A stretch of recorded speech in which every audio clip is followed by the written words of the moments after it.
तो हेलो भाई, कैसे हो यार? आशा करता हूँ भाई सभी लोग बढ़िया हो, अच्छे से भाई तैयारी वगैरह कर रहे हो, चाहे एसएससी हो, चाहे रेलवे हो, चाहे स्टेट एग्ज़ाम हो। सारे फील्ड में जो भी जितने भी बच्चे हैं मेरे, सब अच्छे से आप लोग तैयारी कर रहे हो भाई। तो आज मैं कुछ इंपॉर्टेंट टॉपिक के ऊपर डिस्कस करने वाला हूँ भाई। और डिस्कस क्या भाई, पूरी जो है डिटेल में वीडियो बनाने वाला हूँ, जो कि आपकी रहने वाली मॉक टेस्ट के बारे में। ठीक है, आप मॉक टेस्ट वगैरह कैसे देना है। तो अक्सर भाई ज़्यादातर जो जितने भी हमारे ऑनलाइन वाले मतलब स्टूडेंट है, जैसे मैं भी देता हूँ टेस्ट में, मॉक टेस्ट वगैरह ऑनलाइन हो चाहे मतलब ऑनलाइन वगैरह।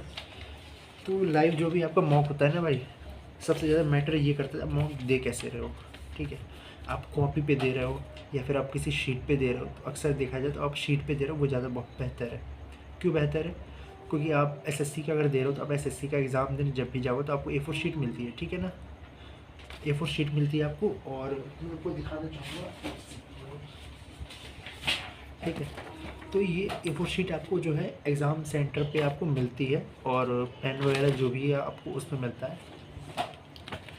तो गाइज़, अगर घर पे आपको मॉक देना है, सबसे आपको माहौल जो भी आपका भाई मतलब ऐसा ऐसा फील करो जैसे आपको एग्ज़ाम सेंटर बैठे हो और अच्छे से मॉक दे रहे हो। उसके लिए भाई आपको ए4 शीट ले लेनी है, सबसे बेहतर ये रहेगा। ठीक है, और ए4 शीट लेने के बाद भाई आपको करना क्या है, ये जो ए4 शीट है इसको मैंने हाफ पार्ट में डिवाइड करना है। ठीक है, इसका हाफ पार्ट में आपको डिवाइड करना है। ठीक है, हाफ पार्ट में डिवाइड करने के बाद भाई ये आपका जो है पूरी हाफ शीट हो गई। ठीक है, आप इसको भी जो है हाफ पार्ट में डिवाइड करो, इसे फोल्ड करो एक बार और, मतलब 1/4। ठीक है, इसको अगर आप फोल्ड करोगे तो ये आपका जो है डिवाइड हो गया ये। ठीक है, आपको लाइंस दिख जाएंगी। ठीक है ना, तो ये पार्ट में डिवाइड हो गया। आपको भाई मॉक देने से पहले आपको टेक्स्ट बुक पे दे रहे हो, ऑलिव बुक पे दे रहे हो, कोई भी अदर प्लेटफॉर्म पे आप मॉक दे रहे हो, तो उसका बेनिफिट ये है ना भाई, ये जो पेपर आप देख रहे हो इसका बेनिफिट ये है ना कि आप जो है कोई भी क्वेश्चन सॉल्व करो ना, बिल्कुल सीरियल वाइज नंबर वाइज आपको क्वेश्चन जो है सॉल्व करें। अदरवाइज़ भाई उस पर भी हो जाता है, बट जो थोड़ा वैसा हो जाता है, खिचड़ी पक जाती है उसमें।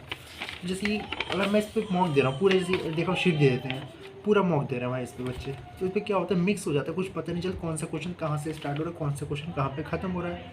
ठीक है ना, तो सबसे पहले आपको क्या करना है, जो मैं बता रहा हूँ उसको ध्यान से देखना।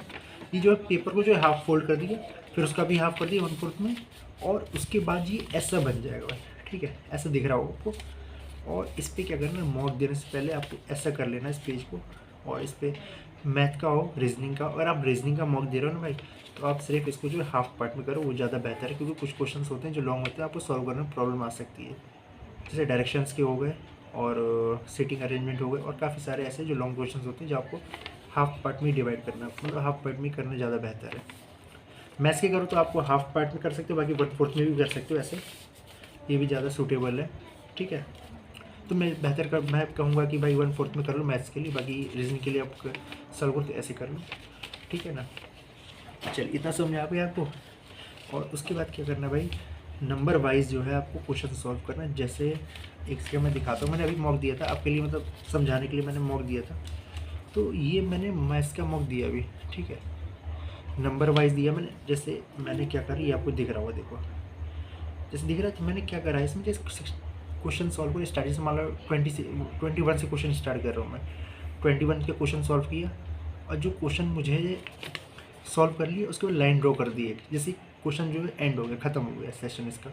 उसके बाद 22 क्वेश्चन सॉल्व किया, सेशन फिर ख़त्म हो गया सॉल्व।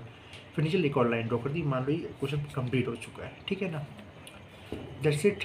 उसके बाद क्या करना है, जैसे ही आप 23rd क्वेश्चन में 23 क्वेश्चन करने जाओगे, तो अगर आपको क्वेश्चन बीच में अटक गए हो आप, ठीक है, कैलकुलेशन से अटक गए या फिर कुछ बेसिक से जो भी आपको नहीं आ रहा उस पर अटक गए, तो आपको क्या करना है, उसके लिए थोड़ी सी जगह छोड़ देनी और एक लाइन ड्रॉ कर देनी, ताकि आपको याद रहे, रिमाइंड रहे वो।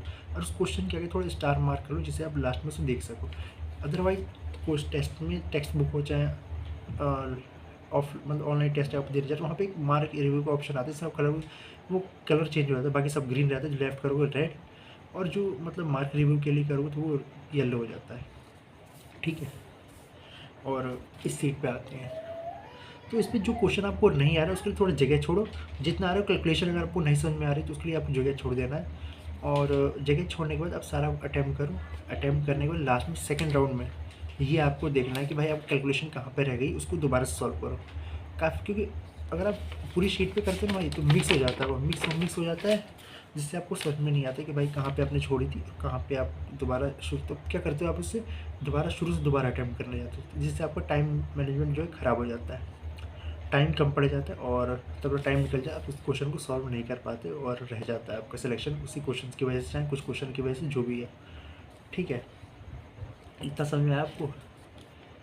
इसके बाद भाई ये क्वेश्चन जो भी है, अगर आपके पास जो कुछ और ज़्यादा सॉल्यूशन है कि भाई इससे भी बेहतर तरीका है आपके पास, अगर तो आप कमेंट कर सकते हो। मैं तो भाई रिकमेंड करूँगा आप ऐसे टेस्ट दो, काफ़ी बेहतर है, और शीट पे दो भाई, ठीक, कॉपी में देने से बेहतर है शीट पे दो, क्योंकि जो भी एग्ज़ाम होगा आपको ऑनलाइन वो शीट पे होगा, A4 शीट मिलेगी आपको, वहाँ पे देना है। ठीक है ना, इतनी बात समझ में आ गई? चलिए, और आप A4 शीट खरीद बाय कर सकते हो, बाकी पूरी जो है उसका बंडल आता है वो मिल जाए आपको शॉप पे ऑनलाइन, जैसे भी आपको परचेज़ करना है वो सब हो गया। भाई मैं आपको बताऊँ तो मैं ऐसे ही मॉक देता हूँ, ये है शीट, पूरी शीट को फोल्ड करी 1/4 में डिवाइड कर लिया आप, इसको मैं ऐसे ही देता हूँ, मतलब 1/4 नहीं किया, मतलब हाफ़ कर दी, फिर उसका भी हाफ़ कर दिया, पूरी ऐसे ही बन जाएगी। इसी पे मैं ये टेस्ट देता हूँ, ये देख रहे हो, आपको दिख रहा होगा, ये पूरा टेस्ट मैंने इसी पे दे रखा है, ये ठीक है, तो मैंने लाइन ड्रॉ कर दी पूरा इस पर, और जो आपको क्वेश्चन नहीं आ रहा है उसको स्किप कीजिए और थोड़ा सा स्टार मार्क कर लीजिए, बाद में उसको दोबारा की, जैसे आपको ये वाला इस पर हो गया, फिर दोबारा पीछे पलटिए, इधर भी होगा, फिर उसको दोबारा फोल्ड करके इधर से फोल्ड करके जो ब्लैंक वाला शीट इधर पे आ जाइए, जो आपका रह गया, फिर इधर कंप्लीट हो गया, दोबारा फोल्ड कीजिए, दूसरी तरफ आ जाइए। ठीक है ना, इतना समझ में आ गया आपको?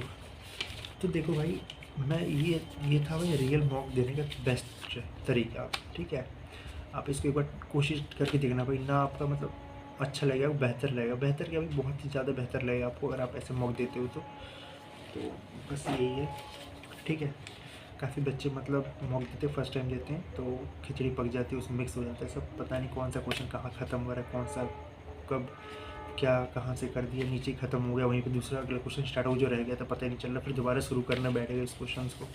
ठीक है ना, इतना समझ में आ गया आपको? और अगर आपके पास भाई कोई और रिकमेंड आप करना चाहो, कोई और आपके वजह से कैसे मॉक देते हो, कोई और बेहतर तरीका हो आपके पास, तो वो ज़्यादा कमेंट बॉक्स में रिकमेंड कर सकते हो, कैसे आप मॉक टेस्ट देते हो, कैसे नहीं देते हो। बाकी अगर आपको ये अच्छा लगे तो कमेंट कर देना। तब तक के लिए thank you so much, okay bye. और वीडियो को भाई लाइक कर देना और सब्सक्राइब कर देना और बेल आइकन को प्रेस कर देना, क्योंकि आने वाले टाइम में भाई रिवॉल्यूशन आने वाला, बहुत ही खतरनाक आने वाला, इसी चैनल पे मिलेगा, और बहुत ही तगड़ा आने वाला है आने वाले टाइम में। ठीक है, तब तक के लिए thank you so much, bye bye.